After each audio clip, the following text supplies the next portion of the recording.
Hello, my name is Ray Hughes, and I'm an interviewer for the Veterans History Project conducted by the Library of Congress in Washington, D.C. Today's date is the 6th of February, 2020, and today we have the honor and privilege of interviewing a World War II veteran of the 147th Infantry Regiment, Mr. Isaacs. It's a pleasure to meet you, sir. Thank you. What's your full name, sir? Tracy, Tracy Isaacs. I don't have a middle name. I see. And what was your date of birth, Mr. Isaac? 9/2/19. September the 2nd, 1919. September 2nd, 1919.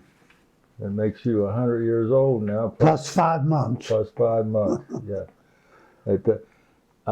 Do you have the camera good on Mr. Isaacs? We'll leave it on him. I don't need to be in this picture. And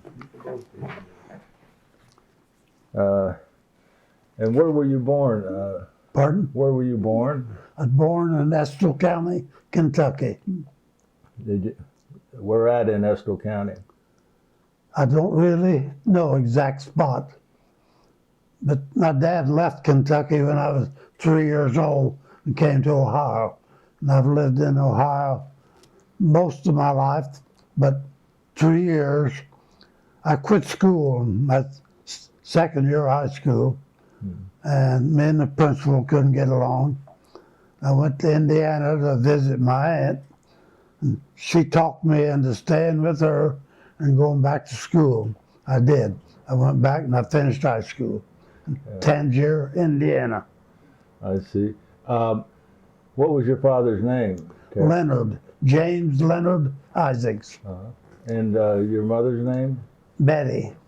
Betty. What was your mother's maiden name? Do you remember that? Winkler. Winkler? She was a Winkler. I see. Did you know either of your grandparents on No, I never met any of my grandparents. On your mother or your father's side? No, neither, none of them. What about brothers and sisters? Pardon? What about brothers and sisters? Do you have any brothers and sisters? Yes, there was 9 of us all together. My oldest sister, she like 2 months making it 100 years old. She was in great shape, took care of herself. She tripped on a piece of carpet and fell, broke her hip. She died 2 weeks later. Oh. I had a sister that made it to 93. And my sister's in the hospital right now is 90. And my youngest sister is 87. Well, you got longevity in your family for sure. Yeah, got pretty good genes. Your mother and father, did they live a good long life also? My dad, he died of pneumonia at 87. But my mother, she made it to 90. She had a heart condition, and she made it to 90 years old. I see. What'd your dad do for a living, Mr. Isaac? He was a railroader. Worked on, they called him a car knocker. They repaired cars that had been in wreck, damaged, and he worked on, I think it was the L&N Railroad line. Mm-hmm. Where did he work out of? Sharonville. Oh, in Sharonville? Mm-hmm. Yeah. Sharonville. Yes.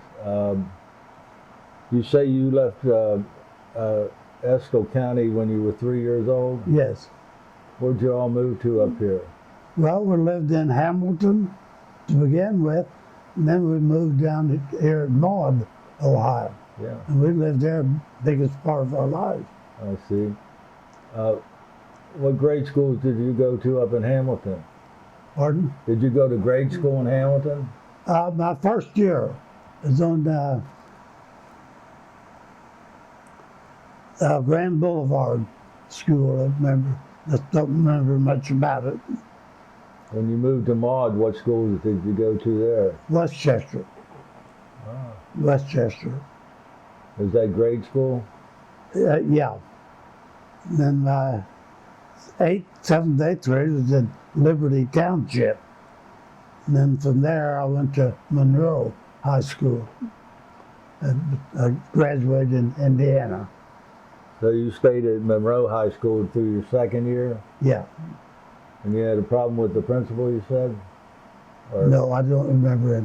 Only one I remember was the football coach. Feast was his name. It was the first year that Monroe had football. Why did you leave that high school then? Pardon? Why did you leave that high school in Monroe? Well, me and the principal wasn't getting along too good, and I fell before school started and hurt my arm, and I missed a week or so of starting school. But he was on me about it, but so I just took it as long as I could. I quit. What churches did you all belong to? What church did you belong to, Mr. Isaac? What? What church? Church. Yes, sir. First Church of God. There in Maud? Yeah, they had a little church there in Maud. So when you quit high school, what did your mom and dad say? They didn't say anything about it, but I guess it was the best thing I could have ever done was to finish high school. So you went over to live with your aunt? You went to live with your aunt? Yes, in Indiana. What part of Indiana? It was a little town, Tangier. It was about 20 miles from Rockville, Indiana. It was about 20 miles from Danville, Illinois. Over on the western side? Yeah. Yeah. And what high school did you go to there? It was called Tangier. I went there, finished high school. I see. I started back in the second year for 3 years. What was your aunt's name that you were living with? Addie Daniels. Addie? Addie, yes. Yeah. Daniels. Was that your dad's sister or your mom? My dad's sister. Uh-huh. And did you play sports while you were in high school? I played basketball and baseball in high school. The school never had football then. Played basketball and I played baseball. I loved baseball. I wasn't much a defensive player, but I could hit. Nowadays, I could make it in American League as a DH. And be making a lot of money too. Boy, that's awful tonight. Isn't it? What'd you do after high school? Did you have any jobs while you were in high school? No, this is a country school. You didn't have a... Well, I worked in the summer for a farmer. Farming, he had rented land in Wabash River bottoms. And I worked for him all the time I was up there. Did you do any plowing? The plowing was, he had the first tractor that was bought in that county up there. So you plowed with a tractor, not a horse? Yeah, John Deere tractor. You say he bought the first tractor. What was his name? You recall that? Ralph Ritter. Ralph Ritter. Ritter. Oh, okay, yeah. Very, very fine people. And then you were down on the bottoms there at the... Yeah, he had a farm, small farm, but most of his corn crop was in the Wabash River bottoms. So what other jobs did you have while you...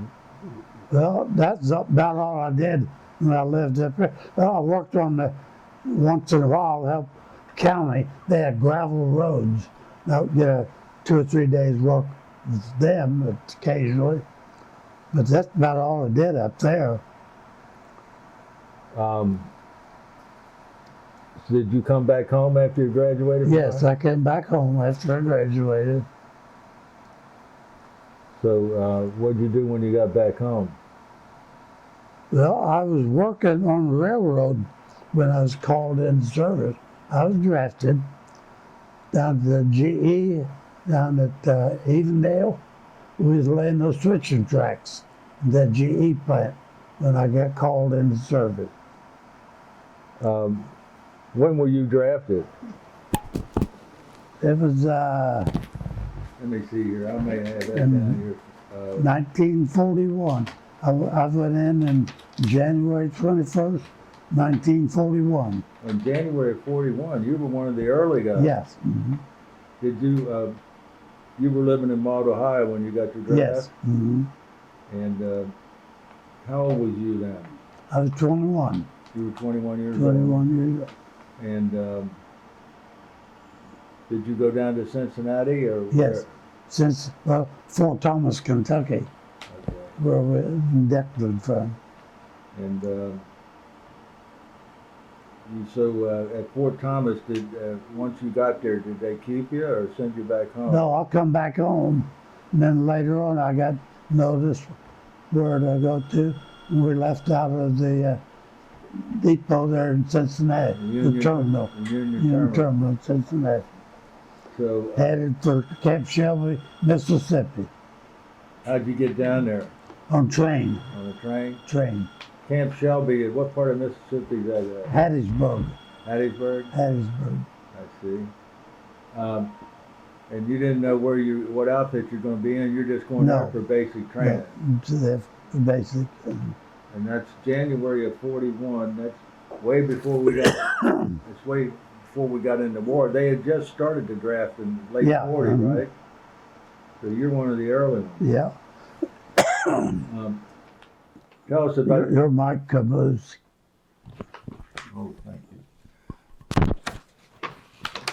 If you would tell us about your basic training, what all you went through and how long it was. Well, when I first went in, I was in C Company, which is a rifle company. And I wasn't too happy with being on a machine gun squad. So I saw the notice on the bulletin board they needed cooks. So I went to cook school, and that's and after that, they transferred me from C Company to HQ Company, Headquarters Company. And I finished up in Headquarters Company. How long was your basic training down there at Shelby? We was at Camp Shelby about a year and a half, and they moved us to Indian Gap, Pennsylvania. And that's where we left from. We was there about 6 months, and we left there to go overseas. Do you recall when you left there to go overseas? About when? What month and year? It was in April, I believe it was April, March or April. Because I remember first thing we did was shovel snow off the deck of the ship. Uh-huh.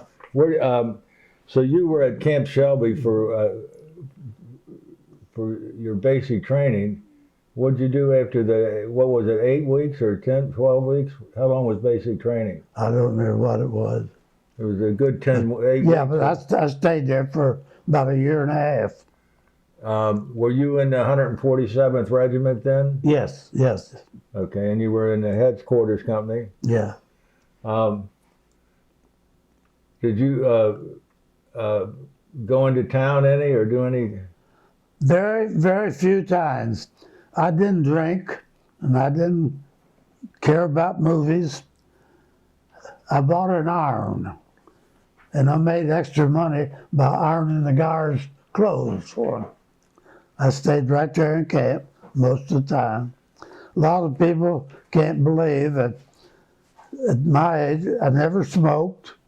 I never drank alcohol. I've been a church person all my life. Outstanding. That's great. So you were there for a year and a half, and then you went to Indian Gap, Pennsylvania, and you were there for about 6 months, you said? about 6 months. Where'd you ship out from? New York.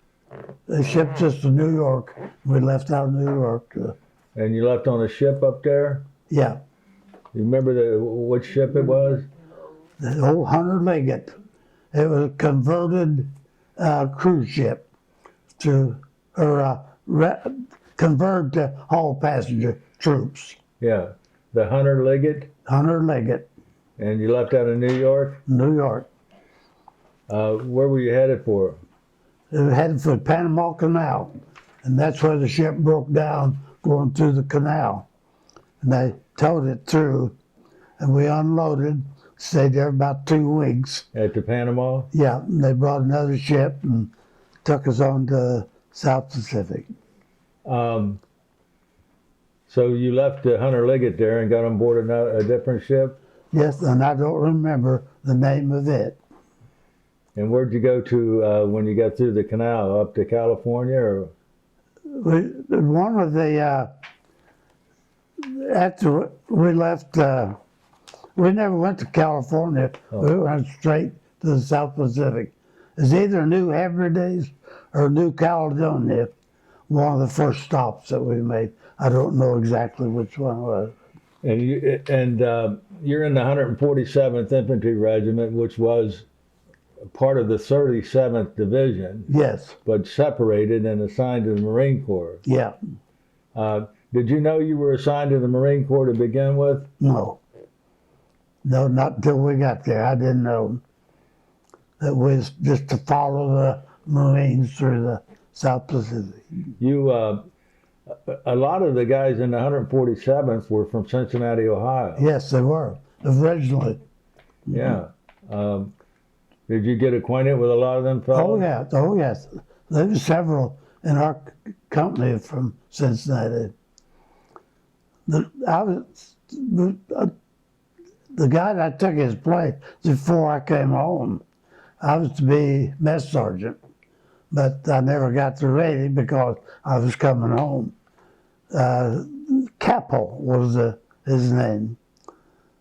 And another guy, I can't think of his name now. Does the name Bachman ring any bell? Who? Bachman, B-A-C? No, I don't remember that name. Is there a roster anywhere of the fellows in your outfit? Not that I know of. Uh, I was one of the last leave to come home from the original group. and where did you go first then after you switched ships and went to the South Pacific? You landed in New Hebrides, you said? Yes, And New Hebrides or Hebrides, yes. New Caledonia. Just a short time, then we moved around. But Guadalcanal was the first time for combat. And that was August the 8th of 1942 then, Yes. if my date's right. Now, tell us, where were you at on board ship while the Marines were on Guadalcanal? Yes, we was on board ship, and then that's the Marines had basically won the island, moved up. We landed, and we took up the stragglers, and so we took care of it. You still had a lot of combat to do there on Guadalcanal, though. We didn't have a lot of combat, just minor, but that's the Marines that moved on. How long were you there on Guadalcanal? We was there almost a year, I guess, pretty close to it. And then from there we went to British Samoa, and we was there about 6 months. Was there any combat on British Samoa? No combat in that area at all. And from there, where did you go? From we left there and went to Iwo Jima. No, first we went to a little island called Emerald. It was just 300 miles from Tokyo, Japan. The Seabees built an emergency landing strip there for planes. Let me tell you something about Emerald. During the day, it'd be 120 degrees, but you couldn't sleep all night without a blanket. It gets cold. I'll be. That landing strip, you had to have sunglasses on to look at it. The sunshine, it was solid coral, white coral. What? Oh, okay. Were the Seabees still there when you got there? Yeah, they was already there. Were any Marines on that island when you got there or not? I don't think so. Yeah. They'd probably moved on to Iwo Jima. I see. How long were you on Imaru? About 90 days. Mm-hmm. That's the longest that they keep troops there because of the heat, temperature. Wow.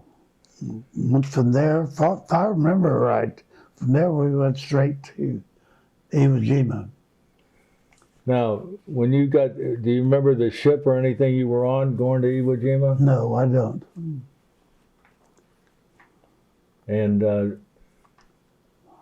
if I remember right, you went in there on Iwo Jima somewhere around March the 20th or something like that? Well, no, we didn't. We wasn't there for about 3 months. And, well, yeah, it was about that time because I come home in June the 25th. So it marched about right. Now, you guys had a lot of combat on Iwo Jima. We had stragglers. Mm-hmm. We had the 3 American-born Japanese with us as interpreters. Right. And they tried to, that whole island was nothing but honeycomb, where the Japanese mined sulfur there for years and years and years. And is trying to get them out of those caves. I've heard they had at least 25 miles of caves there. Oh, at least that many. One of the first things I remember saying before we ever landed, it looked like it was a cloud hanging over the island. It was nothing but flies. There were so many dead bodies laying there. The first thing that was done was built a road to the top of Mount Suribachi, and they hauled bodies up there by truckloads and dumped them in there and covered them up. Japanese bodies. Yeah. Well, I'm almost positive there might have been some Americans too, because they had to clean that up before you could live there. And they dumped the bodies in where?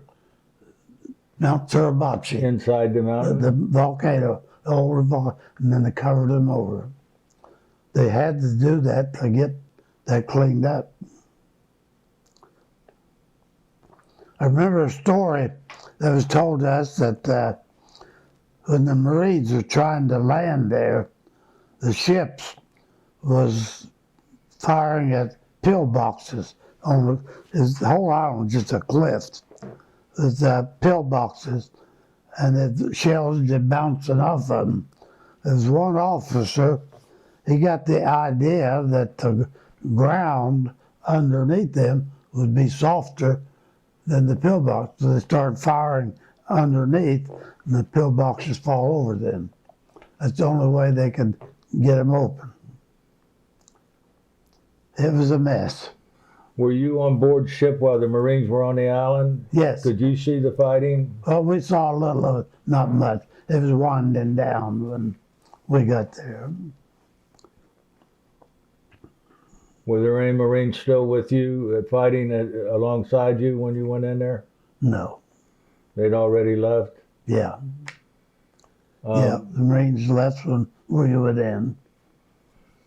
I think I've read somewhere where you're the interpreters that the Japanese Yeah, we had 3. Yeah, they were actually Americans. Yeah. Nisei, I guess. Yeah, they could speak Japanese.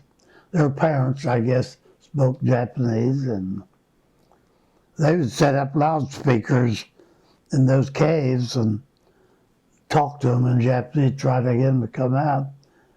If one would try to come out, a Japanese officer would shoot him when he'd come out.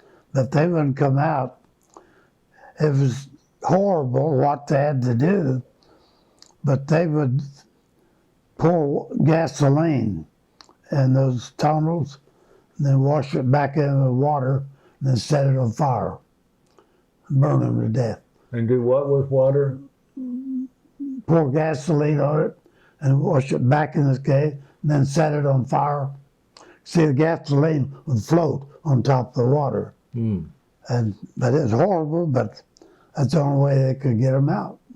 Either that, they tried blowing it out, the mouth of it, and then the Japanese would blow it out from the inside. So it wasn't accomplishing a whole lot. So somebody come up with that idea. It worked. But, you know, I read some time ago that there was 3 or 4 Japanese soldiers lived there for 33 years. Tourists would go there and they met them. They had enough supplies stored in those caves that they lived for 33 years. Yeah, I've read something about that too, yeah. Well, the Marines sure miscalculated. When they went in there, they said they'd only be there 2 weeks. Yeah. They couldn't land. They just kill them. They couldn't come because the cliffs, and they finally made it. We've heard stories that the sand on Iwo Jima would scald your skin. It was black. The black sand was black. so hot. So, well, you'd have your tent pitched in a certain area, and steam would start coming up out of the ground because of that sulfur. Right. And you'd have to move and find another spot. Did you go up Mount Suribachi while you were there? No. Did you go near it? Pardon? Were you near Suribachi? Oh, we could see it easy enough. Yeah. Close to it. Did you ever get near any of the caves? No. I know there was a big rock off of the cave, and we used to get tracer ammunition. It had a cave in it, and we'd set up there and shoot into that cave and watch the bullet ricochet around. Pastime. Yeah.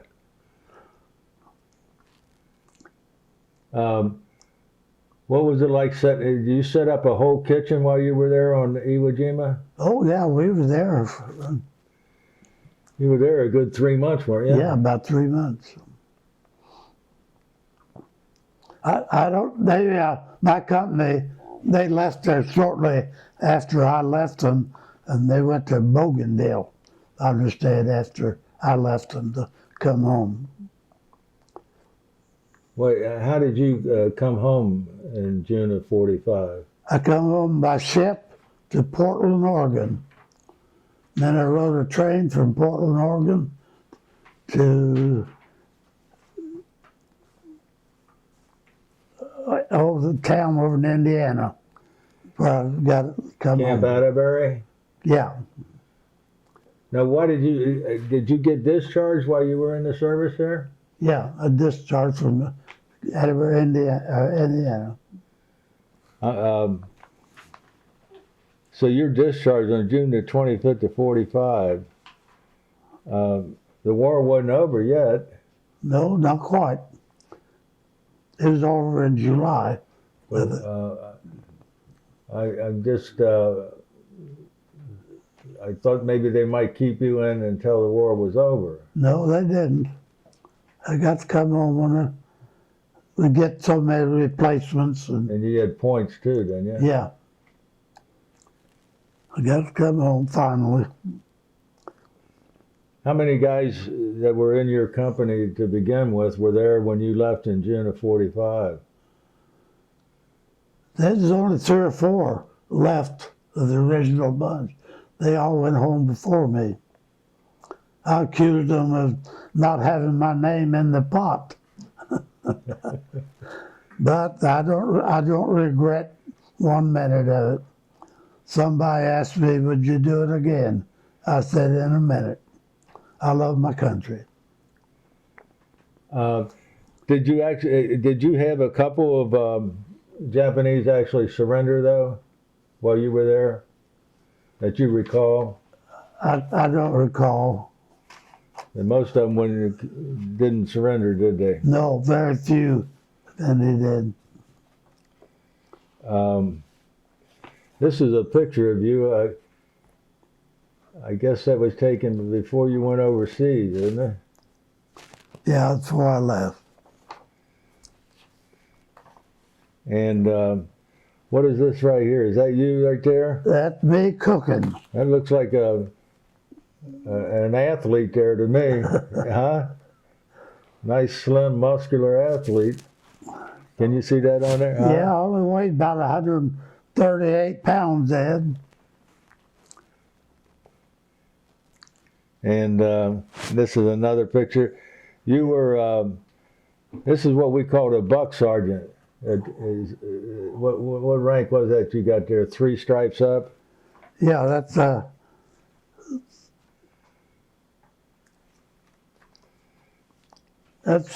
sergeant's pay, same as the sergeant's pay. Right.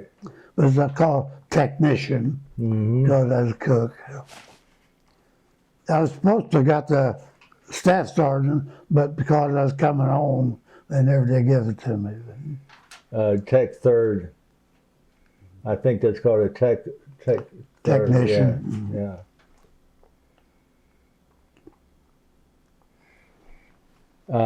So you got back to Camp Atterbury, and were you discharged up there? Yeah, You came there on a train? yeah. Do you stay in touch with any of the guys that you were with in the 147th? I don't recall a one of them ever seeing in him. I was invited to go to a reunion a couple times, but I didn't go, and I regret it now of not going. But Yeah. I don't know if they're still having any reunions or not. There's probably not many of I those. doubt if any of them left. Maybe, but I doubt it. This is a pictorial history of the 37th Division, not necessarily the 147th, but this book is probably available in some libraries, but not a whole bunch of them. When that was made, I was in C Company. There's pictures in there on the C Company. Mm-hmm. Your picture in here? Yeah, in the group, the C Company. I'll find the 147th. Tell us about your training to become a cook.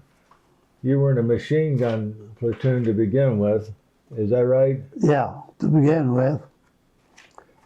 We, while I was in that group, they got the first air-cooled machine gun. That's when before they had a water casing around them, though they got so hot. But they got tried air-cool. Never will forget, we had a little buck sergeant.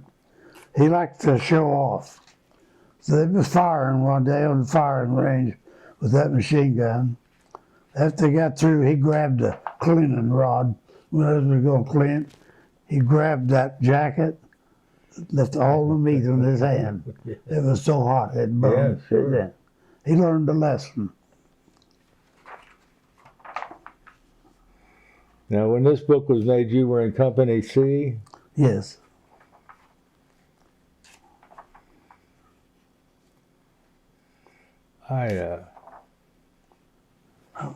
That's Company A, B, C. It might take us. I don't know.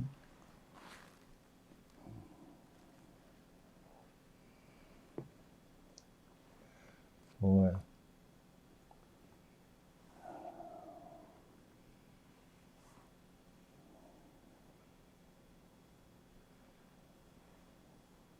I don't remember which one. It seemed like it was along through here somewhere. That may be it there.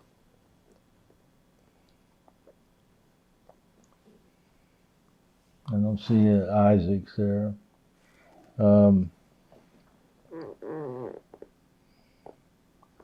Is that it? Yes, right here. Mm-hmm. Tracy, T. Yeah, Isaac. I'm in that group there somewhere. Right there. This one right here? Yeah. Mm-hmm. Outstanding. This, well, I wish we had you at the library. We need to make copies of this.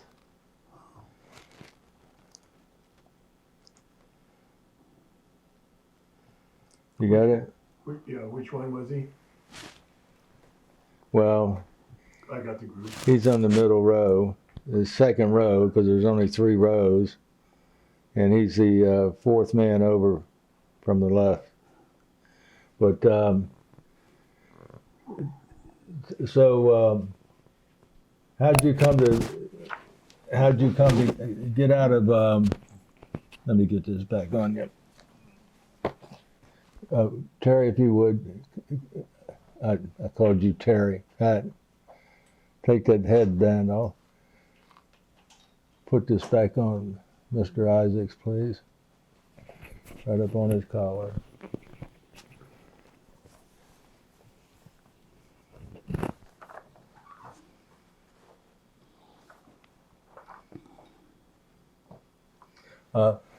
So how'd you get out of the machine gun and get into the headquarters company? Well, I saw a notice on the bulletin board they needed cooks. So I was at cook school, and then after I got my training done, they transferred me to headquarters company. And normally, how many men did you cook for? I think when we had the full company, it was 187 people. There was 6 of us, 3 on the shift. So you cook for headquarters company? Yes. I see. And that was 3 meals a day, right? Yeah. How many guys did you have in your department that worked under you? There was, I think there's, I forget how many was really. You had what, a mess sergeant that was over you? Yeah. Mm-hmm. He was going to get the supplies. And you had a couple men under you? Yeah. Did anybody in your outfit ever, when you were on Guadalcanal and Iwo Jima, anybody ever get shot at in your headquarters company there? Well, we lost one man, Kenneth Quigley. He was stringing a telephone line, and a Japanese sniper killed him. That's the only one in our company that was killed while I was with him. I remember it to this day, just bringing him back and laying on the back of the Jeep and shipping home. That was on Guadalcanal? Yeah. What about on Iwo Jima? Pardon? What about over on Iwo? While I was there, we never lost anybody. Never had anybody killed. When you left Iwo Jima, you came right straight back home, though. Well, my ship to Portland, Oregon. Then I got on a train from Portland to Indiana. You remember the name of the ship that brought you back? No. No. Was anybody else from the 147th on board there with you? I think there was 5 of us that come on that one. I didn't know them. Some different companies. Now, the 147th mostly was from Cincinnati, Ohio. Yeah, to begin with, we had guys from, a lot of people, guys from New York. Mm-hmm. That was later on, wasn't it? Or not? Pardon? That was later on, wasn't it? Yeah, they come in after I was at Seacon or Camp Shelby. I remember very well what I was doing when Pearl Harbor was bombed. There's a bunch of us out the street throwing a football around. And we heard Pearl Harbor run. There wasn't a one of us that ever heard of Pearl Harbor. It didn't take us long to find out, though. That happened on December the 7th, 1941. I'd stayed. It hadn't happened then. I got out in January. I'd had my year in. Is that all when you were drafted? You had to stay in it? One year. 1 year? Mm-hmm. Yeah, because you were in the service. Where were you at? Down in Shelby? Down Shelby. When we Pearl Harbor was bombed, they even stopped buses and trains. Guys that already been discharged, going home, and sent them back. I'll be. Now, when you got home at Camp Atterbury up there outside of Indianapolis, did somebody come up there and get you, or did they? I rode a bus from there to Hamilton, and my oldest sister and her husband, they picked me up then. And so you went back home to Maud? Yeah, they called Mom and Dad then, and they come and got me from Maud. And so you're back home after being in the service for 4 years, a little over 4 years and a half. What did you do with yourself? Did you get a job, or? Yeah, I got a job. First job I got was at Lunkenheimer Valve Company In Cincinnati? in Cincinnati. On Tremont Street? I worked there for a short time, but I was having problems with health then, and the doctor told me that I'd been outside for all those years. I need to go back out, job, work outside for a while, see what happens. So then I quit that job, and they were just starting the Fisher Body Plant in Hamilton. So I went down there and I got a job there and worked there until they finished that plant. Worked for Frank Messer and Son, the Fisher Body Plant. And then her uncle told me that they were hiring people at National Cash Registry in Dayton. So I went up there and I got a job there and worked there till I retired. What kind of work did you do for Frank Messer? At where? For Frank Messer Construction Company, what kind of work? At National Cash Registry, I started out in receiving department. And then I wanted to try to upgrade my pay a little bit, so I took classes and got into assembly, on assembly line working, and made a little bit more money. But then NCR started going down, and they started moving me around. So one of the best jobs I had was in tool inspection. I took care of the micrometers. I knew where everyone was in the factory, and every so long I'd check it with blocks to make sure it was reading right. I really liked that job. If it was off a little bit, I could adjust it. And how long were you with National Cash Register? From I forget what year I started. Oh, 41. No, I wasn't 41. When did they finish the Fisher Body Plant? I don't remember what year they finished it. But I retired in '75 from National Cash Register? National Cash Registry, 30 years. 30 years? I took early retirement to keep from getting laid off. It was going down so bad that I'd have been laid off, so I took early retirement. when you come home from this, before you went in the service, did you have a girlfriend or anything? No. Um, Well, there's a neighbor girl we dated on and off a few times, but nothing serious. when did you meet your wife? And what's your wife's name? Nina Ruth, her last name was Arvin, How do you spell that? Arvin. Arvin. Nina? Ruth Arvin. And where did you meet Nina at?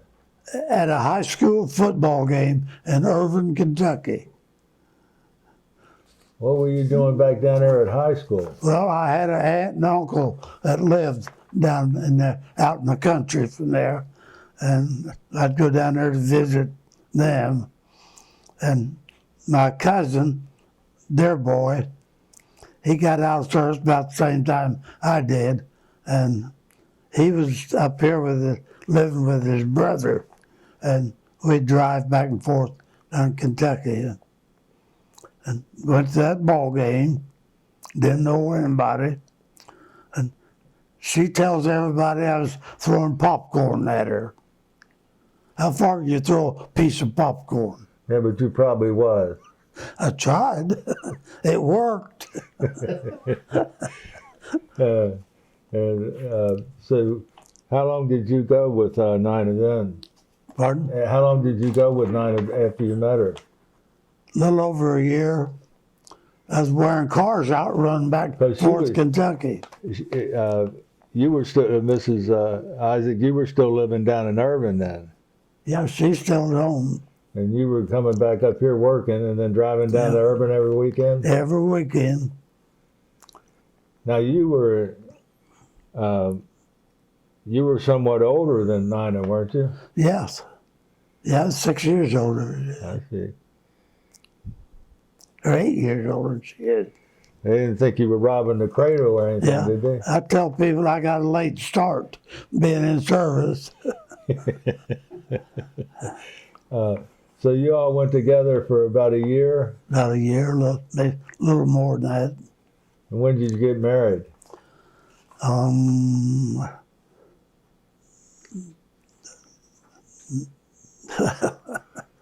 Well, you better get this right. 1947. November. November of 47? November 47. What day? 15th. November 15th, 47. You passed. Coming up pretty shortly. Yeah. Is that right? November the 15th I think so. of 1947? And, February the 16th, 47. February the 16th of 47. February. Said November. February. Yeah. 15th. February of 47, so you're coming up on how many years? 73. And that'll be in just a few days from now. Yep. 10 days, as a matter of fact. 73 years. Well, congratulations, but I should be congratulating Nina. Congratulations on your marriage that long, though. That's really wonderful. I wanted 70 real bad because my mom and dad was married 70 years. Did you and Nina have any children? We have two. We have a daughter and a son. And your daughter's name? Linda Ross. And your boy's name? Phil Isaacs. And where do they live at? Well, the Linda part-time in Monroe. And all summer they spend in Brookville Lake on Indiana. They have a place at the lake. Sure. Her husband, Gary, served in Vietnam. Gary Ross? And he is legally blind now. He come home and his eyes started bothering. He was a truck driver, drove coast to coast, and his eyes got to bothering him. And the doctors here couldn't figure out what was wrong. Somebody told him there's a doctor in Indianapolis that could help him. So he got in contact, made an appointment. First question that doctor asked him, did you serve in Vietnam? Gary said, yes, I did. He said, I know what your problem is. You took quinine for malaria fever, didn't you? He said, yes. He said, that quinine ruins your eyes. He can see a little bit out the side, but he can't see anything this way. And my daughter told me the other day that gradually his eyes are getting worse all the time. And what about your boy? He lives in Franklin.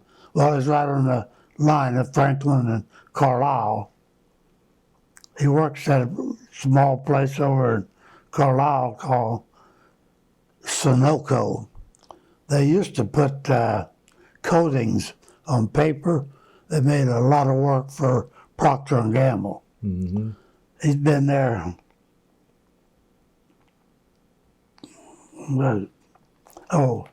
39 years now. Wow.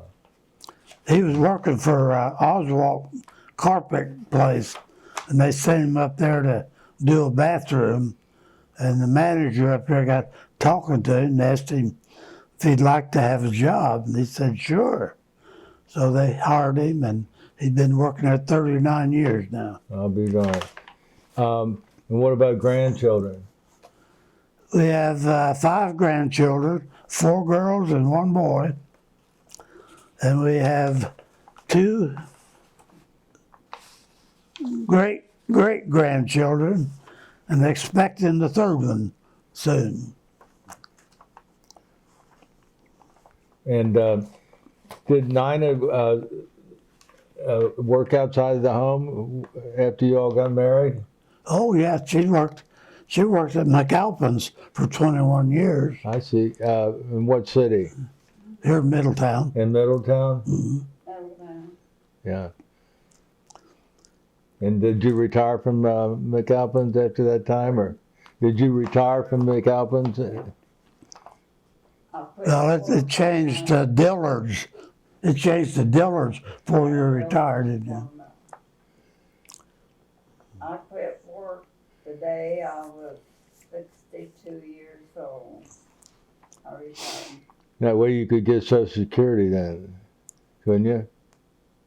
I got Social Security. Yeah. Yeah. The name Nichols didn't mean anything to you working at McAlpin's, did it? Nichols? I'm not hearing every word. Nichols, did you remember anybody by the name of Nichols at McAlpin's? Not where I work. Oh, okay. It, They have several stores. yes. We had a big one in Cincinnati too. Cincinnati, Yeah. Kentucky, and I don't know where all. Yeah, it's now at Dillard's, like you said. Oh. Yeah. After I left NCR, I worked for Sears for 3 years, just when they in the mall, just opening it up. And I worked, we did maintenance, took care of the floors. Uh-huh. And they finally farmed that job out. They thought they'd get it done cheaper. And they offered me a clerk's job, and I wouldn't take it. And then I helped a friend build a house one summer. And then I did maintenance work for our church for 6 years after I retired. What church do you go to now? First Church of God, Burrell Boulevard, Here in Middletown. Middletown?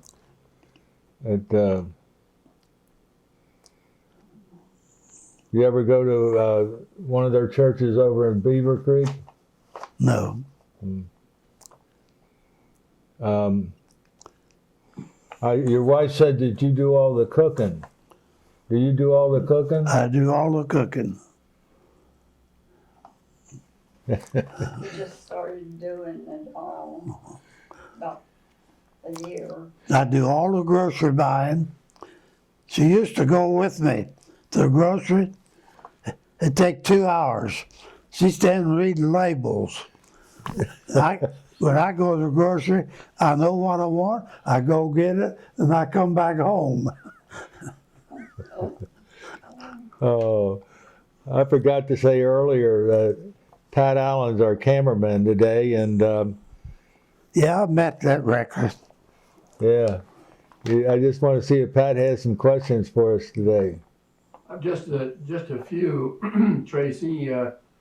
Tell me a little bit more about the cleanup work that your company did on Iwo Jima and Guadalcanal after the Marines moved on. You said you did some cleanup work. What was that? Well, the cleanup was getting the Japanese out of those caves. They were in those caves. That was why, because they were cleanup, mopping up. All right. But the Marines had already moved out when we took over. But you still had Japanese on those islands that you had to capture or get rid of. Yeah, there's a few on Guadalcanal, but mostly it was on Iwo Jima. Tell me what you did at Emeru. What did you do there?